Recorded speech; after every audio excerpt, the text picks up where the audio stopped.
Welcome to Pretty Lies and Alibis. Let's seek the truth and travel the long road to justice together. What you know, Alibiers? Welcome to another episode of Pretty Lies and Alibis. I'm Gigi. It's Tuesday. I didn't do one yesterday, and I'll tell you why.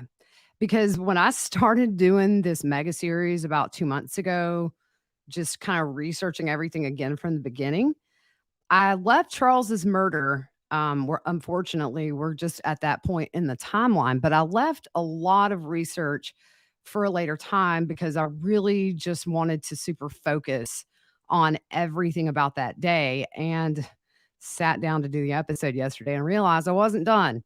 So I spent last night really just kind of rewatching the police interrogation videos and that kind of thing, body cam footage, just making sure I had the notes down pat. If I get something wrong, please let me know. Wouldn't put it past myself. Things have been a little crazy. I'm actually going to record 2 tonight. Don't tell anybody. Tomorrow, my baby girl turns 17, so I'm going to put the one after this out tomorrow. But I just want to wish her a very early happy birthday. And it's just crazy. 17. So before we get started, I want to give a big thank you to Debbie, Sharon, Casey, Erica, and Mark for their donations. I really super appreciate that. Thank you very much. And so I have a song fact. It's really quick, but did you guys know this? I did not. That Aerosmith's "Don't Want to Miss a Thing" was actually written for Celine Dion. It kind of blew me away. And so I'm trying to find some really cool music facts and learning something as I go along. And so anyways, back to the topic at hand. We're going to do Charles's murder today, probably for the next couple of days. I really just want to take my time with it and make sure that this is a voice for Charles because I've dreaded doing this episode for a while now because for a lot of reasons, it's just we've seen the struggle since late January of 2019 that Charles had in trying to get Lori help. He went to so many different professionals, police, pretty much all just, shoot him away. Even though they hadn't met Lori, it almost seemed like they sided with her. And I was thinking the only 2 people professionally, in my opinion, that even listened to Charles was the judge who issued that order of protection, and then whoever he talked to at Community Bridges to get that order signed to get her brought in.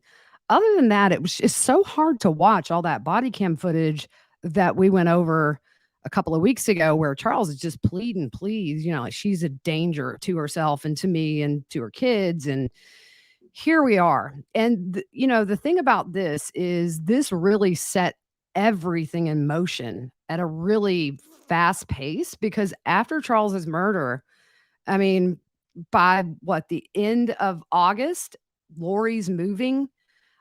You've got in less than 2 months, Tylee would be murdered. And I watched her police interview, and I'm going to tell you, it's really hard to watch him. For the first time, I sat and watched like over 30 minutes. This poor kid is sitting in that room by herself while Alex and Lori are being questioned. Actually, the investigator that interviews Tylee was interviewing Lori. And I noticed about 12 minutes, almost 13 minutes into that video, Tylee has a moment where she starts crying and she kind of hits her hands together and you just see this overwhelming emotion take over her. And then she really quickly composes herself, wipes away her tears with her shirt, with her hands. And then she does like some deep breathing. And then you watch Lori, who's joking throughout. It just, I know Tylee was at the mercy of her mom and Alex. She was 16 when all this happened. I totally think Tylee was coached. We don't know what happened that day. And unfortunately, what happened that day died with Alex, with Tylee, and with Charles, because we know Lori will never tell us truthfully what happened. So all we have are these statements, which I think 95% of them are bogus and coached. But I want to make sure that I just make clear, like, I don't fault Tylee one bit. You see when she's waiting on that investigator, it hits her. And we know that they didn't have the best relationship in the world, but that's kind of typical sometimes for step parents, step kids, and teenagers in general. And but I think at the end of the day, Charles loved her very much like a daughter. And Tylee did tell a friend, I believe, that even though they didn't get along, he was a parent figure for her. So bless her heart, man. Less than 2 months after she does her mom's dirty work, they thank her by murdering her, and it's just a crazy case. So let's get started with this. I'm actually trying to incorporate some graphics a little more. I hope this is easy to read. It was just kind of hard to put the whole sequence on there. So the last episode, if you guys remember, Charles gets into town to Arizona to see JJ for a few days. Lori's family has told her that there's going to be an intervention. Her brother Adam flies into town to help Charles with this. They were going to the bishop, hopefully to get, some repercussions for Lori that way. The family just ignored everything as far as Lori's family, except for Adam and Zach. Nobody helped Charles, and here we are. So July 11th, 12:03 a.m., Charles's I didn't actually put this part on if you're on YouTube, sorry. But at 12:03 a.m., Charles's phone is pinged at the True Hilton Hotel. They're in Gilbert. And at 12:27 in the morning, he goes to Walmart, comes back to the hotel at 12:51 a.m. Then at 1:33 a.m., Charles texts Adam and it says, "If you've never seen this, do it immediately. I love this guy. He has our gospel and doesn't know it." So that's kind of the last we hear from Charles until the next morning. So this is interesting. At 6:06 a.m., Chad texts Lori. Then Lori sent Chad texts at 6:12, 7:01, and 7:33. And none of those messages, as far as I could find, were retrieved by investigators. And so Charles tells a hotel employee that he was going to return back with JJ to have breakfast before he took him to school. And so around 7:15, Charles leaves the hotel to go to the home. And it's about a 20-minute drive. So around 7:32, they have Charles kind of pinged around the house.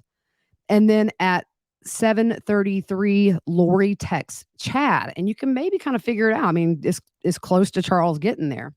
So at 7:35, we know that Charles is at the house, and he texts Adam just before he goes inside and is murdered. And it's very foreboding. It says, Charles says, "Al is here." And Adam says that Lori's. Really, I wonder why he never called me back. They are planning something. And Charles says, "Absolutely." Adam says, "I was supposed to spend the night at his house last night. She probably blocked that." So Charles responded, "What you do is up to you." And that is the last message from Adam, the one previous that Charles read. So at 7:37, Adam responds, "I'm going to put the pressure to have him come get me right now. See what he says." And then Adam says, "Okay."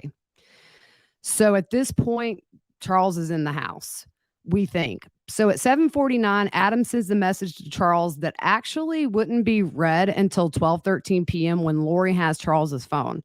And it says, "Me and I believe it's Zach are going to the Stake Center tonight at 8 to play basketball. And I think the bishop is always there, either playing ball or interviewing people. I will try to catch him and have a conversation with my old friend." So timeline wise, we think that Charles was murdered between around 7:37 or 38ish to around 7:49, which is when his phone is pinged leaving that house. So we know within 14 minutes or so of him getting there, he's murdered. I really do think it was super quick after he got there. I don't think there was time for anything. And I think maybe getting some stories straight before they left the house. So at 7:49, Lori leaves the house in Charles's rental car and has his phone. And at the same time that car and Lori leaves the residence, she texts Melanice. 7:49, the minute she's pulling out. At 7:52 in the morning, Alex calls Lori and the call lasts for 49 seconds. Now, we're going to get into discrepancies later, maybe tomorrow. But in police interviews, Alex denies calling Lori, and he's asked like twice, two, three times, and he denies that he made any calls to her. And, that's one thing that's so frustrating about going back and reading all of these um, Chandler documents is just you wonder why, when investigators notice discrepancies, why aren't they bringing them back in for interviews a few days later when things aren't as fresh in your mind and getting subpoenas for phone records and actually looking through them to see the timelines, are off. But 7:54 a.m. Lori is seen at the Burger King drive-through. If you're on YouTube, I got some pictures up now, and on the bottom picture, you can see that is actually JJ in the front seat. So Tylee, I assume, is in the back seat. But between when Alex called at 7:52 and the next call from Alex, Lori and Melanice exchanged 4 text messages, but those couldn't be retrieved. If you're on YouTube and look at the far right picture, it looks like she's looking down at her phone. And if you look at the video, it looks like she's definitely on her phone. I think she's texting her at that point. So at 8:06, Alex makes his second call to Lori, and that one lasted for 56 seconds. So 8:08 a.m., Lori arrives at a Walgreens, but it doesn't open until 9. So at 8:17, she is seen at a second Walgreens and goes inside and makes the purchase at 8:19. And she buys 2 pair of flip-flops and pays in cash. One pair was kind of a yellow green and had patterns, and the other one was black and white striped pattern with another color. And she's actually seen going into the store with sandals or flip-flops on. So your guess is as good as mine. I don't know if she had some evidence on her shoe and got rid of them or what. But what's interesting is while she's in Walgreens, Lori sends a text to somebody named Audrey, and that text was deleted. So who's Audrey? I've done keyword searches in the documents, and I can't find too much about it. But if you kind of jump ahead in this timeline, on October 18th, 2019, Lori is exchanging texts with Audrey, indicating she was in Hawaii. And she says, not sure how long we will be here until our work is done. Also, it seems like Audrey is with Lori when she takes that trip to Independence, Missouri later in October. And she texted someone that Audrey said they could stay with her and she will take them to all the amazing sites. Now, what's interesting is this Audrey person, she got a 100 on the trust list that Chad gave to Lori, which is as high as Raphael, which is Chad. Talia and Stacy, I'm not sure who those people are. I don't know if it would be her sister, because her sister unfortunately is dead. But here's the thing: Audrey did testify at the grand jury proceeding, so she knows something, and she was brought back before that grand jury proceeding was finished to testify again. So she's a herbologist. So I don't know how she comes in the picture, to be honest, but we will see. And, the other thing that I was thinking about is Charles's murder is really the most complete picture we have of anything so far, because we know just enough to, on the probable cause affidavit that was put out when the murder charges for the kids and Tammy were announced, which gave some detail. But for Charles's murder, they released all of it. There were some redactions, but this is really the only clear picture we have so far. So at 8:24, Lori is at JJ's school and she drops him off. And at 8:28 in the morning, Zulema texts Lori that she is on her way to the temple and she will be in the celestial room. At 8:36 a.m., Alex calls 911. Now, the dispatch asks how long ago it happened with Charles being shot. Alex says a couple of minutes. Liar, liar, pants on fire. Charles was laying on that floor, either dying or dead, for 43 minutes before Alex called 911. And so the 911 call, I have to say, he is calm as a cucumber. It's as if he doesn't have a care in the world. There is zero emotion in his voice. And so 911, dispatch, what's your emergency? Alex gives the address to the dispatch and says he isn't sure if it's Lane or Court. And The dispatch asks, do you need police or paramedics? And Alex says, both. I need police and an ambulance. And the dispatch says, what's the emergency there? Alex says, I just got in a fight with my brother-in-law and I shot him in self-defense. So right there, that is saying self-defense is like something that's noted in concealed weapon classes, which is like, I was in fear for my life. I shot him in self-defense, that kind of thing. So the dispatch says, let me get the medics on the phone. Is he hurt? Is there blood? And Alex says, yes, there's blood. He's not moving. Dispatch asks, how long ago did this happen? And then he says, a couple of minutes. So the call switches over to the fire department, I believe, and there's a medic from them, and they ask, what's the emergency? They go through the whole address and phone number again. Alex says, I shot my brother-in-law. So the medic asks what part of the body is injured. So Alex says, in the chest. And the medic asks, is he awake and responsive or unconscious? And Alex says unconscious. The medic asks, is he breathing? And Alex says, I can't tell.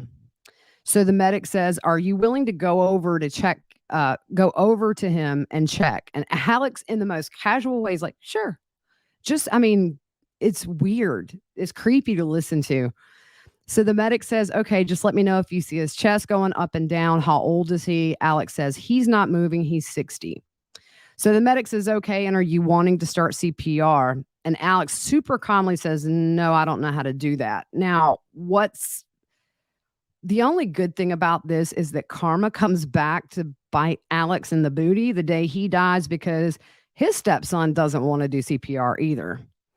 But the medic says, I can walk you through it. And there's a pause on Alex's end, and he says, okay. So the medic goes through how to do CPR. And then you start to hear Alex making these noises as if he's doing CPR. So every time the medic tells him what to do, Alex says, okay, like immediately right after the medic says something.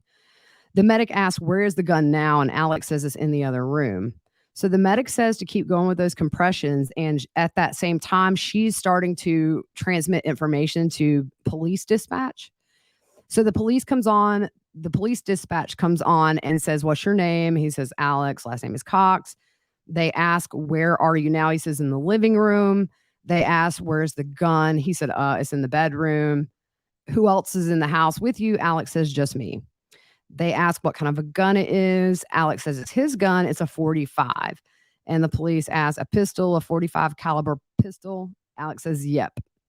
So the police ask, what's the name of your brother-in-law? And Alex says, Charles Vallow. And they work on spelling that out. The police dispatch asks, you still doing chest compressions on him? And Alex says, yes. So the medic at that point comes back on the phone and instructs him to keep pushing down harder and faster on Charles's chest. So the medic again asks, how long ago did this occur? Did it just happen? And Alex said, maybe 5 minutes before I called. So he's still making sounds as if he's doing CPR. He's breathing heavy. We know this was a lie because when medics came on scene and started CPR, the blood started oozing out of the wounds that Charles had. And that wouldn't have happened if Alex had done CPR. People who are dead don't bleed. So they knew it was a lie. And obviously, Alex didn't have blood on him either. Supposedly, he's doing CPR up until the police get there. No blood on his hands, nothing. So the medic asked, are you guys arguing when this happened? And Alex said, yeah. And the medic confirms there's nobody else there, just you. And Alex responds, correct. So the medic asks police to let them know when it's secure. And the police dispatch asked, was he armed or was it just you? What happened there? And Alex said, yeah, he came at me with a bat. The police dispatch asked, had he been drinking or doing drugs today, meaning Charles? And Alex said, I don't know, but I've never seen him that enraged before. So he's asked, does he live there with you? Where does he live? And Alex says, no, he lives in Houston. The dispatch, he's married to your sister. Where is she? And Alex says, correct. I don't know. I think she's taking her son to school. So the police say, compressions, you're still doing that. Any response from him? And Alex says he's not responding at all. So the police dispatch lets Alex know the officer should be there soon. Let me know when they get inside. They ask, is the front door open? And Alex says, yes, unlocked. So the police instructs him to walk outside with his hands up and empty. This is the dispatch still. And Alex says, yep, yep. Police says your front door, correct? And Alex says, yep. So at that point, you can hear police on the phone call talking to him. And he said, yep, no weapons on me. He answers, yep, yep. Like every time they ask a question, pretty much. And he says, no one else is in the house. And they tell him to have a seat. Alex says, yep. So Lori and Tylee return to the residence at the morning. So the body cam inside the house, this is right after police get there. And the first cop goes in, he yells to make sure nobody's in there.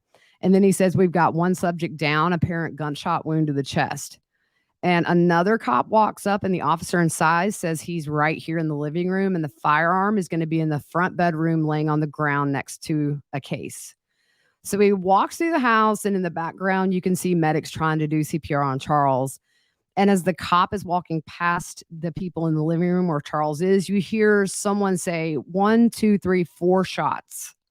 So he goes to Alex and questions about where Charles is from and what kind of car Charles had. And so Alex tells him he's got a rental car. So he goes back, the cop goes back in the house, and one guy's on radio and says several gunshot wounds to obviously a dispatch. And the body cam cop says there's a couple of shells. And I swear it looks to me like this other cop in the frame is picking up shells.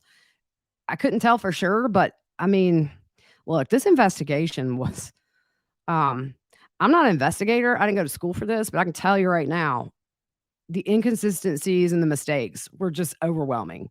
And there's always that question of, had this investigation gone a different way and them uncovered stuff before it was too late, would we even be here today? Just a very sad thought. So the body cam officer is trying to find Charles's wallet, and he tells another officer, we got nothing, man. He said, it sounds like the dude's a friend of the family. He's talking about Alex. And then they said something about a brother.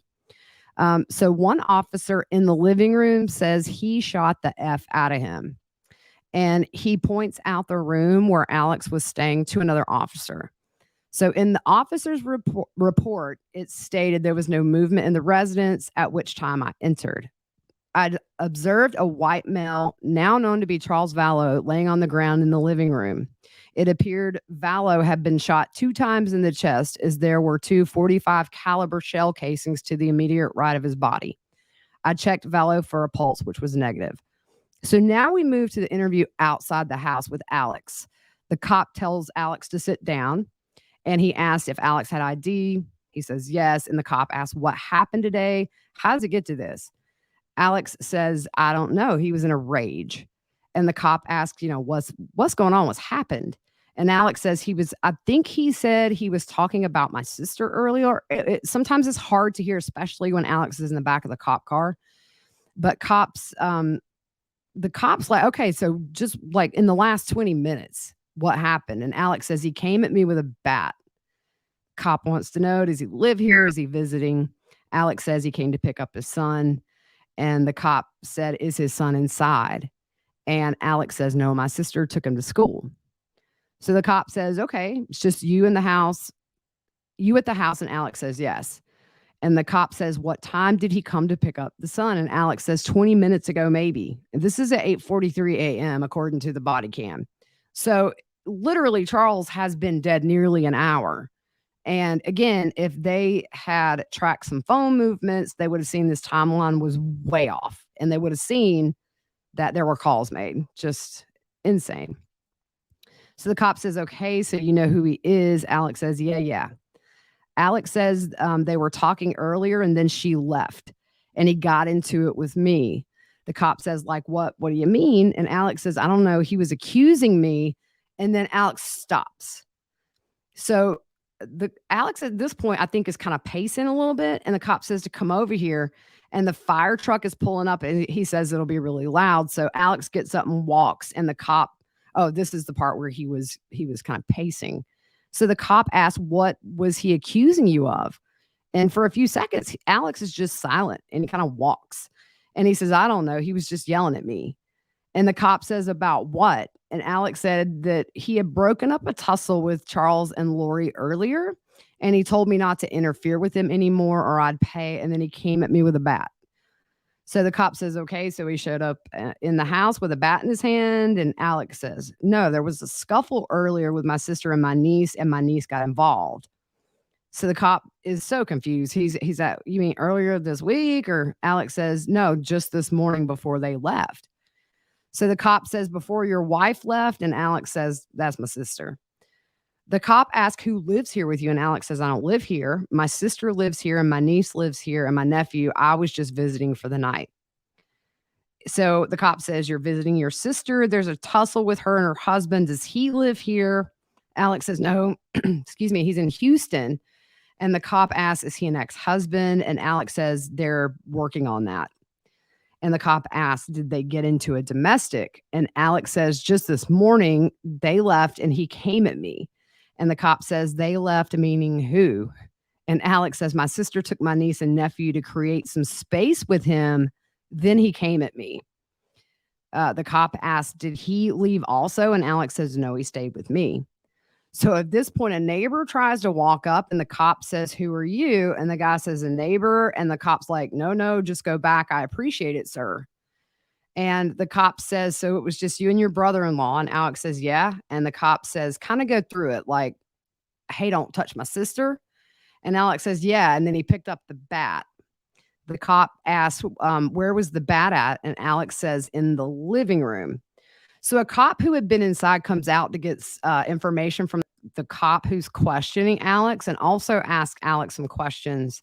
They ask about whose car's in the driveway. Alex tells them that's his sister's car and says that Lori took his Charles's rental.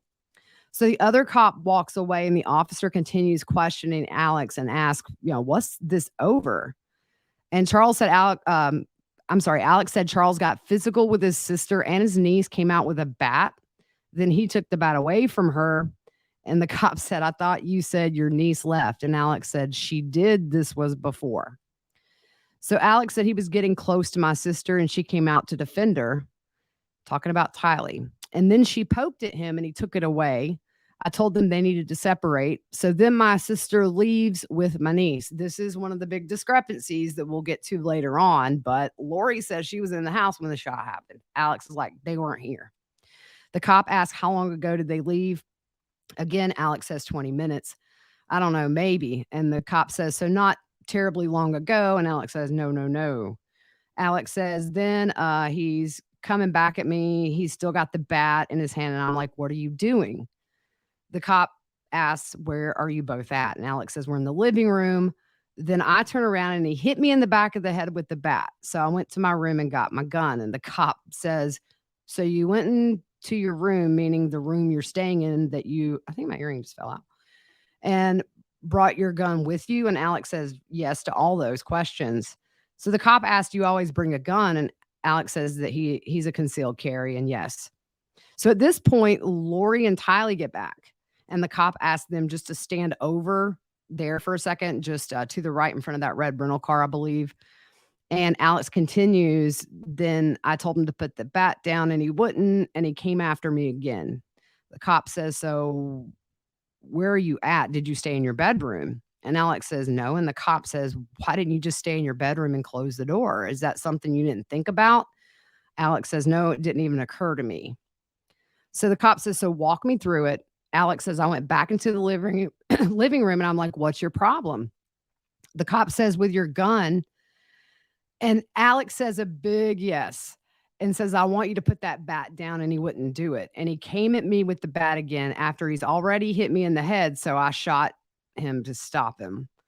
So the cop says, okay, then what happened? And Alex said that was it. The cop asked what Alex does for a living. Alex says, I'm on vacation. And the cop's like, well, what do you do? He says, I drive a truck. The cop asks where the gun is now. And Alex says it's in the bedroom. And the cop says, so after you shot him, you put it back in the room? And Alex says, yeah, I went back to the bedroom to get my phone. He said he cleaned up his head. And the cop asked if at that point was Charles still laying in the living room. Alex says, yeah, he was laying there still. It just took me a minute to compose myself, like 40 something minutes. I mean, I was just shaken and then I called. So Alex asked for water, and the cop said, I don't have any water. Give me a second. So more people from the fire department get there, and the cop yells at them not to go in yet. It's a crime scene in there, and he says there's no life. So just calling off the medics, unfortunately. Cop asks Alex for his height and weight, and the cop starts talking about making a parameter in and around that house. So there's a neighbor you see on body cam. She's standing at the end of the driveway watching everything. And she ends up over there with Lori and Tylee. And so the cop points to the car and asks Lori if that's the rental vehicle of your husband's, and Lori says yes. Then he asks if both vehicles in the garage are hers, and she says yes. And he says, give me a second. So the cop goes and asks Alex how long he's known Charles, and Alex says 15 years. And so then he asks Alex, is that how long Lori and Charles were married? Alex says, yeah. And he asked about, do you normally have a good relationship with the guy? And Alex said, yeah, I do. So he's asked, when's the last time you guys saw each other and interacted? And Alex says, oh, I don't know. I think the last time I saw him was when he lived out here before he moved. And then Alex corrects himself and says, actually, the last time I saw him was at my house after my sister split up, and he came to my house once. And the cop asks this sister, pointing to Lori. Alex says yes. So the cop asked, did you sleep here last night? And Alex says, yep. And then the cop asked about what time you woke up that morning. And Alex says 6:30 or so. So the cop says, just a normal day this morning. You wake up, you, your sister, and your niece. And Alex says, yeah, we were going to go do something fun today.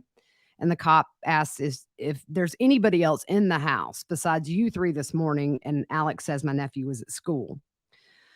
So the cop's just trying to get this story straight and says, you, your sister, and the kids. And then he comes over roughly 20 to 30 minutes ago. And Alex says, roughly.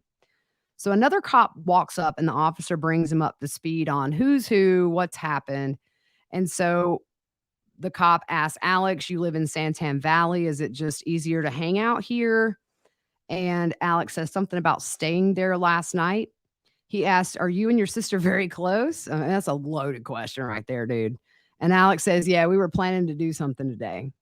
So the cop goes over to Lori and Tylee. And I want to put this up for you on YouTube because there's such a difference in the body language. And we know there's the very famous uh, laugh of, hi neighbor, sorry, where they had just moved in 3 weeks earlier. But if you look at this, I mean, Lori's just full smiling, and Tylee, bless her heart. If you're on YouTube, you can see she is just hugging herself. That is self-comforting. And it just breaks my heart to see that poor baby. He goes over to Lori and Tylee and says, let me get your information. He asks Lori, does your husband live here? She says no. He asks for her driver's license and asks what the middle initial stands for. And she says Noreen. And so he asks about Santan and says, this is your home? And Lori says, right. So Lori says, we just moved in here. The cop's like, how long? And she says, 3 weeks. And the cop says, oh, geez. Yeah. Okay. Lori said, that's why my neighbors don't know us very well. I'm like, hi, neighbor. Sorry. And the cop says, are you working at all? And Lori, of course, says no. She's a grifter. He asked Lori about 5'6", 20, and Lori says, yeah. And at this point, it's odd because she looks at Tylee and says, what? So then he turns to Tylee and says, hello, young lady, let me get your information. How old are you? And Tylee says 16. And he says, that's mom, pointing to Lori, and she shakes her head, yes. He asks for her name, asks for a driver's license, and says, Tylee says it's inside the house. And he said, okay, so you're a new driver, huh? How do you like that? And she says, well, I'm almost 17. And he says, almost. And he says, so you're an old hat then. And Tylee says, I drove by myself from Texas, so I'm pretty used to it by now. Now, that kind of blew me away because my daughter will be 17 tomorrow. Unfortunately, Tylee never saw 17 because these monsters murdered her just less than 2 months later. I cannot imagine letting my daughter drive from Texas to Arizona alone. I mean, just talk about a million things that could go wrong. But I mean, with Lori, it's not surprising. I mean, it's clear Lori did not have either one of these kids' best interests at heart pretty much from the beginning, way before Chad. Now, knowing what we know. So the cop asks for her birthday, and and he asks if you live here with your mom, and shakes her head yes. He asks for her height and weight, and he makes a comment about her being blonde and says, "You have very blue eyes. That's not up for debate." And you could tell with her, he's being very gentle and kind of sweet, and asks for her phone number, tells them to hang tight. So he goes to the investigators and updates them on the version that he's heard, and then the investigators walk away. So we're gonna do the the ride to the police department with Alex is honestly more like listening in on an Uber ride. It's just such a normal conversation that they're having, and I know the cop can't ask him about what happened that day, but just from Alex, and we know he's whatever, a sociopath, psychopath, monster, not enough words, but I mean, it's insane how calm this conversation is. So he gets a pat down and puts Alex's stuff in a bag that he had in his pockets, and they walk to the police car. Alex is not cuffed. He's carrying a bottle of water, and he asks if Alex is buckled in, and he says he'll put the AC on. So they talk about the heat and how it's really hot in the summer. And Alex asks the cop about that vest making the cop hotter. And he says it's Kevlar, so it takes on whatever his body is. And so also he's wearing black. So the temperature for him is like 115 in the summer. And then he says if he's on a collision, the asphalt can make it 160, 170 degrees. Then the vest gets to be 130. And he says this is miserable during the summer. And Alex asks, how do you stay hydrated at 170? And the officer says, you bring a lot of liquids, constantly drinking. So this was really odd. Alex asked the cop, what's riskier, Fallujah or Chandler? And the cop says, I've never been to Fallujah. I'll take Chandler anyway. My name is Rob, by the way. So the cop asks if he rented a car because he's always driving a truck. And Alex says, oh, no, that's my pickup. The cop says, oh, the F-150 is your pickup? Gotcha. So Alex says the rental car was Charles's, and the cop says Charles's gotcha. I don't think I knew that, so let me just let somebody know. He radios that into somebody still on scene at the house. So the cop starts talking about Alex's work and asks what kind of truck he drives and wonders if it's an 18-wheeler. There's something I can't understand, Alex says, talking about a 10-speed automatic truck. And the cop says that makes it a lot easier, I imagine. So Alex says it does when you're in traffic, but it sucks when you're going up a hill. Something about the right gear. And the cop says, oh, so it struggles. And Alex says, yes, it struggles big time. He says something about going 71, so he can't even go the speed limit. And Alex says he picks up hazardous waste in Arizona and takes it to Arkansas. So the cop inquires about what kind of hazardous material. And Alex says solvents and flam liquid, so I guess flammable. And the cop asks how long that drive is. Alex says about 2 days and said the regulation is 11 hours a day. Then you got to take a 10-hour rest. So they get to the police station and the cop opens the door. And Alex says no handles on the inside, kind of as a joke. And the cop says, yeah, that's not how those police cars work. So he takes Alex inside and tells him to hang tight for a second and puts him in a room. So we're going to go through Alex's police station interview, and then we're going to end it. Tomorrow, we're going to go through Lori and Tylee's and maybe go through, just these crazy discrepancies, y'all. It is just so obvious. So his interview started around 9:42, around 2 hours after the murder, close to 2 hours. And a lot of the time when answering questions about the morning, Alex was looking into the distance to his left. And it's like, that's looking for answers. When you don't know what's up, you look for answers. So Alex comes in with a cop. He's got 2 bottles of water at this point. Yeah, it's really makes you thirsty to murder somebody. And the cop asks Alex to put his sunglasses on the table. So the officer takes photos of Alex's head and asks how it feels. And he said it's sore. And the officer asks if he has a headache, and he says a little bit.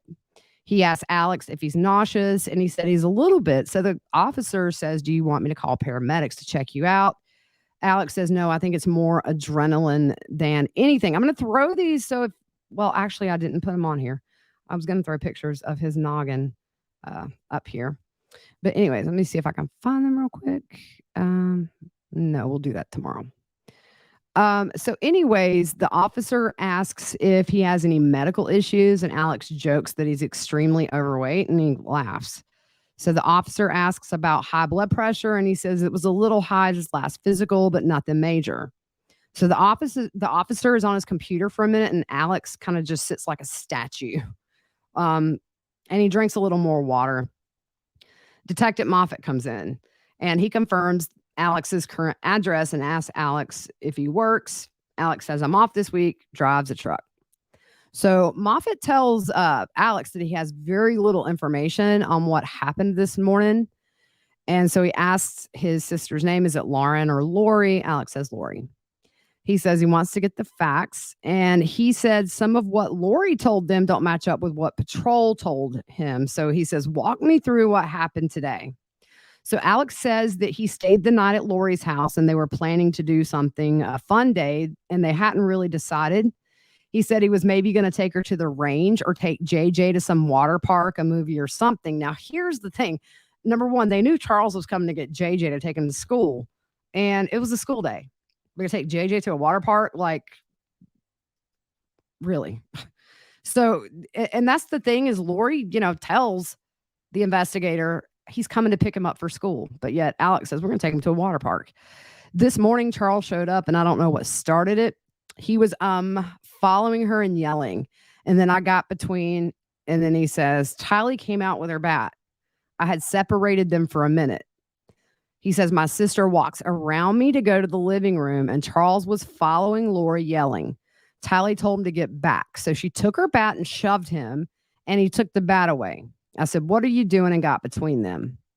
Now, Tylee, in her interview, says she just held the bat out there.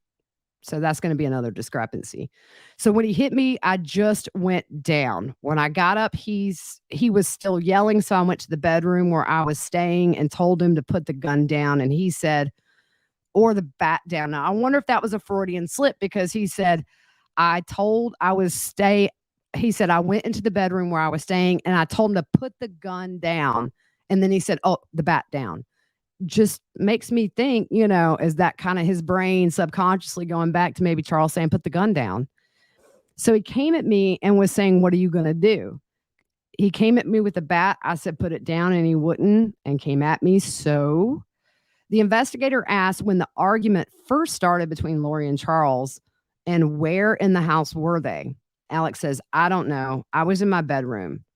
Moffat said, and then you heard the argument, and Alex says, when they came right towards me down the hall.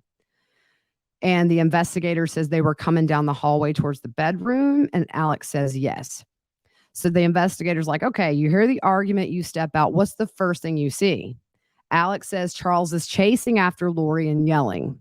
So the investigator asks, has Tylee already gotten the bat? So here's the thing, that hallway's really short. Like, if you look at the pictures in the house, I will have to put that up. Lord, y'all, I didn't. Well, I can kind of show you here. So if you're on YouTube, there's some pictures of the interior of the house. And in the far right picture with the black redacted square, the hallway you can see is kind of short there. That's not the hallway where Alex supposedly came out of in Tylee. It's on the opposite side, but it's still about the same length. So I don't understand, that's a really short hall. So he's got time to get up and get out. And he still sees Charles chasing him as he hears him coming down the hall close to his room. So Alex says, so the officer said, Tylee's already gotten the bat. And Alex says, no. So the detective says Charles is coming towards Lori. Alex says, I shoved him back and I said, what are you doing? Because he's coming at her aggressively and he's a big dude. He's not going to hurt my sister. Investigators say, so you shove him? What happened right after that? Alex says he comes up to me and Alex had his hand right in his face, like less than a foot away. Doesn't look at me and continues to yell at Lori. He's maybe this far away and he throws his hand up. So the investigator asks, so are you in the hallway? Alex says, I'm right close to the doorway of that bedroom. The investigator says that you're staying in, and Alex says yes. Then he backed up and said, my sister came around behind me and they ended up in the living room. While they were on their way to the living room, Tylee came out of her room, which is adjacent to where I'm staying, with her bat, yelling at Charles. And then he says, actually, she was behind Charles at first, and then she cut around the front of him to go into the living room. There's discrepancies with Tylee's version as well. So investigators say so they went back into the living room, and Alex says yes. The investigator asks, when you shoved him, did he fall to the ground? And Alex says, yeah, I think so. Remember that. The investigator says, okay.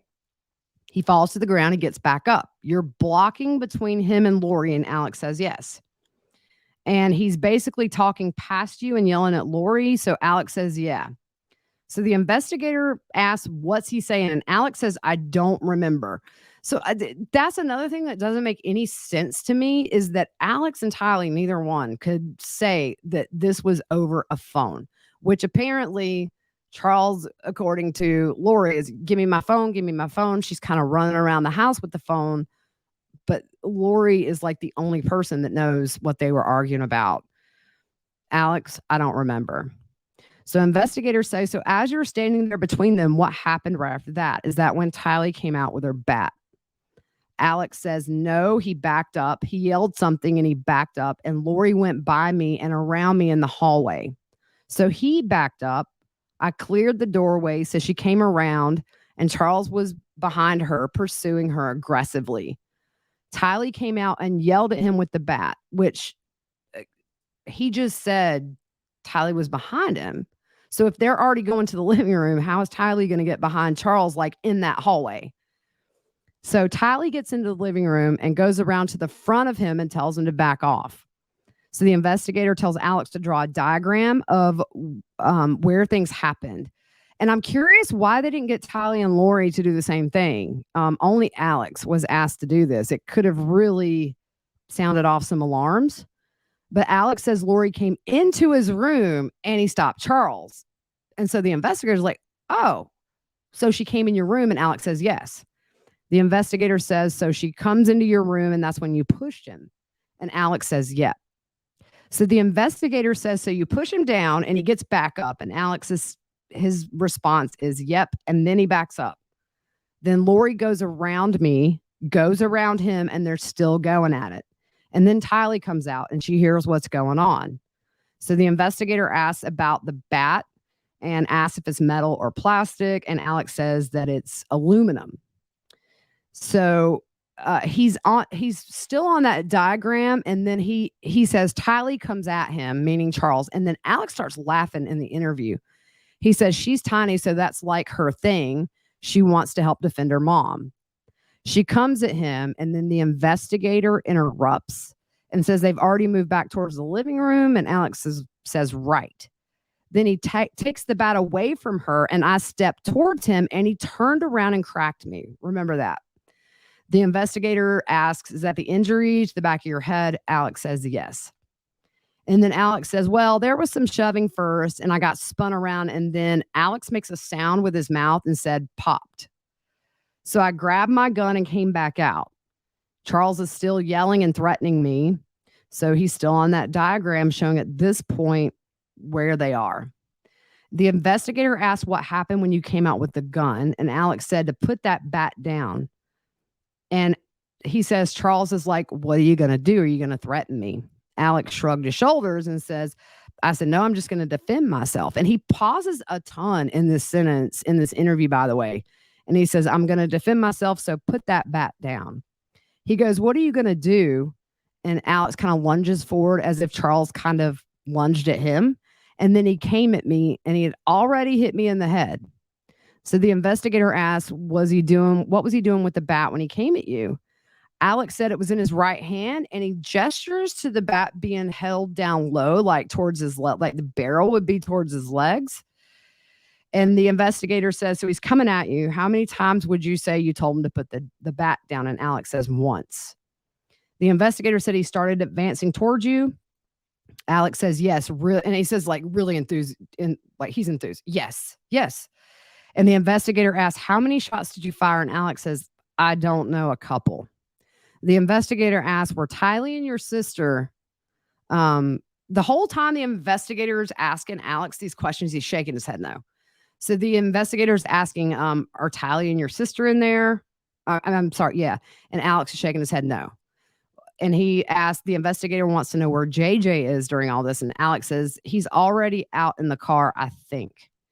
The investigator says, so as far as you think or understand, you're not sure where they were. And the investigator says, he's in the corner of the living room. And Alex says they were no longer in that room. So the investigator says, in the corner of the room, we're talking about Lori and Tylee. So the investigator says, so at this point, they're out of the room. It's just you and him, and he basically comes at you with a bat. Alex says, yeah. You tell him to put it down. Yeah. What are you going to do about it? And the investigator said, what did you tell him? Alex says, I didn't say anything. He said he just told him a minute ago to put the bat down. But so he's coming at me and I'm holding the gun. And if you're going to attack somebody with a gun, you got to be ready for the repercussions. The investigator said earlier he had the bat and asked, what are you going to do about it? Yeah. You've already told him to put the bat down. Alex says, yeah. Then he just came out you. Yep. And you shot him. Yep. And you're thinking a couple of times. Alex kind of pauses and said there was more than one shot. So the investigator wants to know what kind of gun it was that Charles was shot with. Alex said it was a .45. And the investigator wants to know the make. He said it's a Springfield XDM. And he asked about the ammo. And Alex said standard. And the investigator says full metal jacket. And Alex says yes. So he asked Alex, you fire a couple of times. You don't know where Lori and Tylee are. And Alex says they're gone. So what happened right after that? Alex says, right after that. And he scratches his ear. I went to the kitchen and rinsed my hands off. He touches the back of his head where his little boo-boo is, by the way. He said, I had blood on the back of my head and I went back into the room and put the phone down, grabbed my phone, and then I went back into the kitchen and called 911. So the investigator asked, did you see your sister or Tylee again? And Alex says no. Not until they drove up, which is on the body cam footage. And the investigator asked, did they come back in? Alex says, no, not until they drove up outside. That's really important. That's going to come back later in inconsistencies. So the investigator asked, what's going on with Charles and Lori? Does he live there? Alex says, no, Houston, for work. They're separated. They split in January. Alex says he's had some pretty erratic behavior since that split up. Came and threatened him and Tylee at his house in February or March, whatever. He said there was a little confrontation at that time, but most of it was between Tylee and Charles. And the investigator wants to know if the police were involved in that. And Alex says no. He said, I was just supervising, making sure he didn't hurt her. The investigator asked, was he working out of state before January? Alex says he's always worked out of state.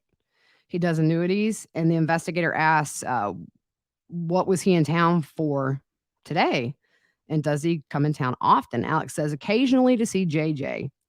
And the investigator asks, is he Tylee and JJ's dad? And Alex says, actually, he's Charles's nephew. He's his niece's kid. And they adopted JJ. So Tylee's not his, so stepdad, I guess. The investigator asked, when was the last time Charles was in town before today? Alex said the last time he saw him was at his house in February or March, and asked if Charles was there last night. Any issues? Alex says no.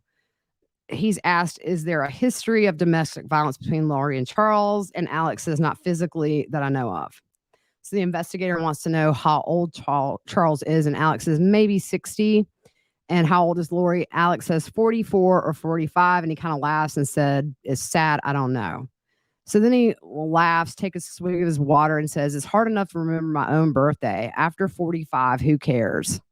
Is there anything else I didn't ask about that you think I need to know? Alex says, no, I can't think of anything. So he asked, did Lori say possible days Charles was coming into town? Alex said, yes, she was expecting him to come pick up JJ. The investigator says, oh, you guys were expecting him to show up today? And Alex says, yes. It wasn't a surprise. His behavior was a surprise. So the investigator just wants to recap from his understanding. You were in your room. Have you even gotten up or been out of your room? Alex says, yes, to brush my teeth. So you're in your room, you hear, and I think Alex said, I was on the phone and heard them coming down the hall real quick. So you're in the room. And so you hear Alex said, I was on the phone and heard them coming down the hall real quick. So that's something new. He never said he was on the phone before. And he said he hadn't seen Charles that morning. So you hear them arguing and you saw him at your doorway. Alex said, yeah, at my doorway. Lori comes in your room. You're in your room. Yep. You get in the doorway, basically get between them. Yep. You push Charles back. He probably fell to the ground, or did he fall to the ground? Alex now says he stumbled back. If you remember earlier, Alex said he fell. The investigator said he gets back up, talking past you, but yelling at Lori. Yep. But you didn't know what he was yelling about. Alex says, I don't remember. At some point, Charles backs up. Lori comes out. They both go around you to get to the living room. Then Tylee comes out with a bat. Yes. So Tylee pokes him in the back, and Alex says in the chest. And do you know how many times? Alex says just once, and he kind of gestures to the upper chest area. Tylee never says she touched him with the bat, by the way. According to Alex, he takes the bat away. You come towards him. What happened after that? He shoved me and spun me around and then cracked me on the back of the head. The investigator asked, did you fall to the ground? And Alex said, no, my head just bounced. So you go back to your room. Yep. Get the gun. Yep. Come back to the living room. Yep. Now Tylee and Lori are gone. Yep. It's just me and Charles in the living room. So the investigator asked Charles, was he doing it again? Alex said he got the bat, and Alex stumbles, kind of has a moment where he can't get it out of his mouth. He said, I said, put the bat down. Charles says, what are you going to do? And the investigator asked, how are you holding the gun at that point? And he just motions straight out, like he's pointing it directly at Charles. And then he comes at me. So the investigator says, you fire a couple of times. Yep, I'm pretty sure it was 2. Where were you aiming on his body? Alex says, just center. The investigator says, you're pretty sure it's just 2 shots, center mass? Yep. The investigator says, falls to the ground. You don't see Lori or Tylee anymore. Alex says, correct. You go to the kitchen to grab a rag for your head. Alex says, paper towels. And when he's on the concrete in the police video, you could see him rubbing to keep it bleeding, to make it look worse than it really is. Because I'm going to tell you, my kid's got like worse gashes on like a corner piece of furniture. And yeah. So the investigator says you wash your hand and go back to your room and put the gun up and call 911. Alex says, then they walked me through and tried to do CPR because he's so noble. Anything else you can think of? Alex says, that's all there is. And the investigator said he's going to get a tech to come take photos of Alex's head, and it takes a while. So Alex sips his water, and eventually he kind of lays his head on the table, sits up, lays his head on the table. He's in the room alone at this point. So a tech comes in and takes a bunch of photos, and there's some guy with this lady making small talk with Alex. I'm sure it's probably just for her safety, so she's not alone, but asking if that's his house that this happened in. Alex says, no, I live in Santan Valley. So the guy comments it's a nice neighborhood where the shooting took place, and Alex said it's like a maze. They talk about the area Alex lives in. I mean, it's really normal conversation, oddly enough, laughing at times. It says they do a buckle swab for DNA, but it says in the report it was on his hands. I thought buckle was cheek. But I mean, it wouldn't surprise me if they screwed that up. So she leaves, and it's a few minutes before Moffat comes back and thanks him for his patience. And Alex kind of jokes and says, it's fun staring at nothing. So the investigator says, so your sister says she just moved back. She had been to Houston. Yep. Lori said something about your older brother texting Charles. Do you know anything about that? Texting Charles. Alex just shakes his head no. So the investigator says, when the argument came your way, were you on the phone? Alex said no. So if you remember, just like 3 minutes ago, Alex said he was on the phone, and then he hears him coming down the hall. The investigator's like, I thought you said you were on the phone, and then they came your way, and then you're not sure where Lori and Tylee were. And where was your gun? And he said it was in a bag in a case at the foot of the bed in an orange bag. And my case was in there. So this is the thing for me too. If you've got Charles advancing on you with a bat, so you're going to get in your bag, get your case, get the gun out. And I don't know, I'm not a gun enthusiast, but like, I think the picture had like places for clips. So how is he able to do all, I mean, because we know this didn't happen, y'all. This is just hogwash. This is, I don't doubt if Charles walked in and was shot 30 seconds that he stepped foot in that house. So the investigator asks, is there a reason you spent the night there last night? And Alex says, no, not really. We were going to hang out today. And the investigator asked, did your sister ever express concerns for her safety with Charles coming there? And Alex says, nope. Watching him interact with her, I was.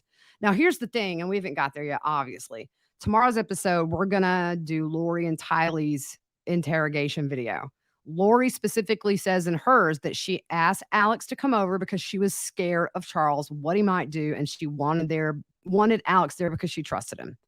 So they're already seeing discrepancies before they even leave here. And it's just so frustrating. Do you normally have a gun with you? Yeah, but you didn't have it on your person during this. And he says, no. The investigator said, when we talked about Tylee having the bat and Charles taking the bat, you said there was a struggle after that. Yep.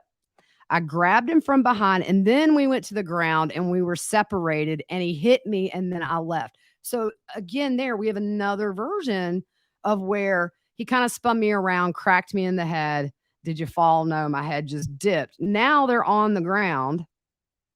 And they're, Lori in her interview says they're grappling and Alex is getting hit with the bat. How do you hit somebody with a bat when you're grappling? So you just see these little variations when he comes back and re-questions. I would have loved to have seen a week later his answers to all this stuff. So he says, how come you grabbed him from behind? And Alex said, because he was in front of me and he was going after Tylee with the bat. And the investigator asked, what was he doing with the bat? Alex says, he just grabbed it from her and I jumped in. I don't know. I grabbed him from the back and we went to the ground. Alex says he didn't see him swing the bat at him.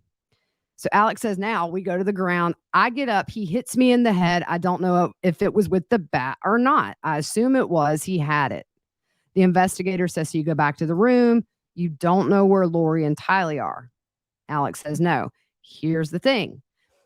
It'll make a little more sense as to why he's asking this tomorrow, but I'll give you a hint. Lori says she was in the house, in the kitchen when the shot happened. So they're starting to see these inconsistencies. It's just, I don't understand how you don't investigate this like super quick and like thoroughly. So Alex said he wasn't sure if it was the bat or not. I assumed it was. So he doesn't know where Lori and Tylee are. You go in the living room and he's in there and he still has the bat and he's focused on me and lunged towards me. I don't remember what he said, but when somebody comes aggressively at you and I'm watching his body language, I'm trying to calm the situation, telling him to drop your bat. And he's like, F you, coming at me with a bat. And Alex stretches his arm out like he's aiming. So the investigator says, did you ask him to leave or just tell him to drop the bat? Alex said, I told him to drop the bat. The investigator says, did you say anything after that? And Alex says, I didn't have time.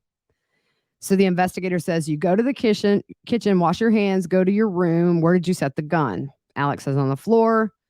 You get your phone? Yep. Call 911? Yep. When did you realize Lori and Tylee that Lori had gone? Did you call her? No. So we know back to that original timeline here. Did you call her after she left? We know at 7:52 a.m. they talk for 49 seconds. And again at 8:06 for 56 seconds. Just lie beaties. So he's asked, did you do CPR on him? Alex says, I tried. And the investigator said, I thought you were on the phone. Did you hear them arguing about his phone? Because at this point, Lori's told the other investigator it was about a phone. They've got together and compared notes. These investigators, they're doing this follow-up questioning. Alex says, nope. All I heard was her saying, don't touch me, and him coming right after her. The investigator said, Tylee was at your house? What happened?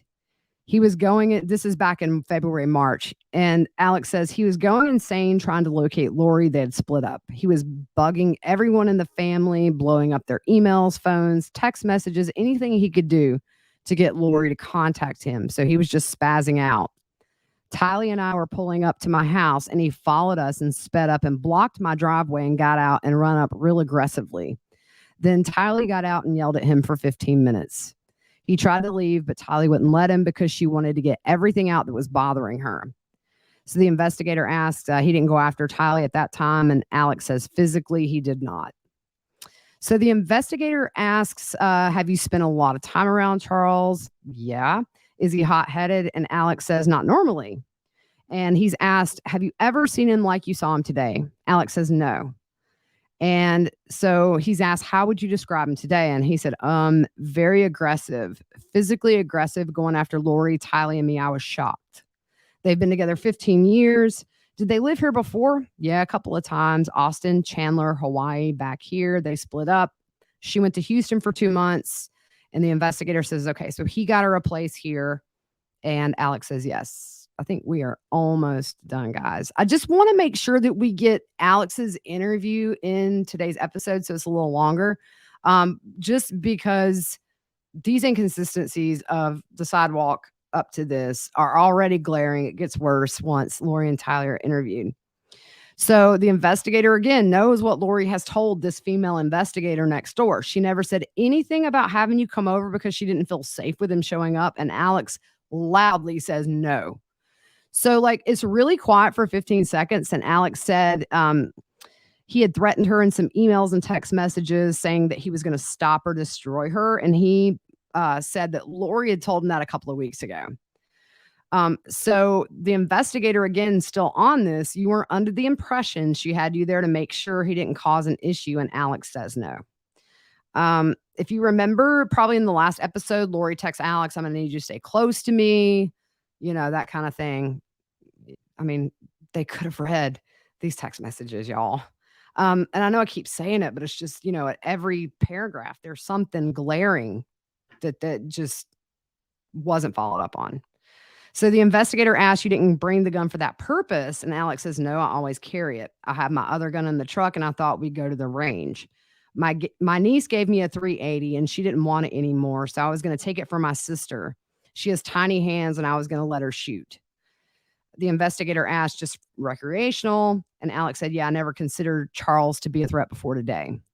So the investigator says, when you grabbed him around the shoulder and went to the ground, but you didn't see him swing the bat, and Alex said, I was getting up and my head bounced. And I mean, if they're on the ground and you think Charles is physically fit, I mean, I don't think this ever happened, but just in theory, they're both tall, guys. I think Charles definitely more fit than pudgy Alex. We got a picture of his shirt off in this investigator room. I'm not going to subject you guys to that. Charles had a beat hands down and being fit. But if you think about where this injury was on the back of his head, there's no way, as long as the bat is, you're grappling and he has enough force on the ground to hit you in the back of the head and cause a 1-inch laceration.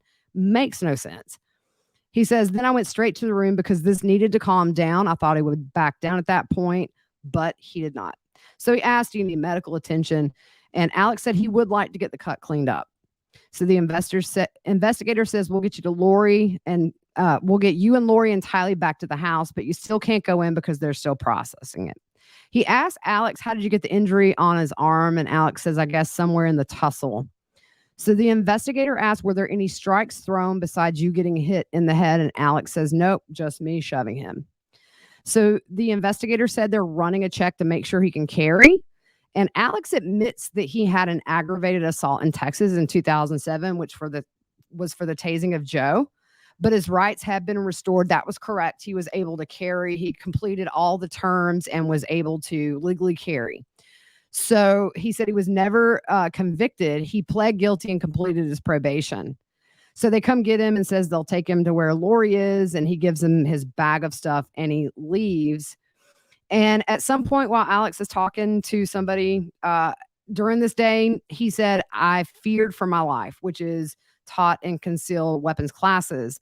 But, you kind of wonder, why didn't that investigator ask him, like, why were you convicted of aggravated assault in 2007 or found that out? I don't think it was till after the kids' bodies were found. I mean, I don't know. I don't want to say that, but that would have been a huge red flag to find out that the Austin Police Department, had put him in jail for 90 days for attacking the husband before Charles. So that's where we're going to leave off today. I'm sorry this was long, but it's just one of those episodes where you got to kind of at least get through his version of events because that lays the foundation. And then tomorrow we're going to go through Lori and Tylee's interview. Not sure if we'll have time to do the discrepancies real in depth. But anyways, thank you guys for being patient. We'll be back tomorrow. Hope you have a good rest of your night. We'll see you soon.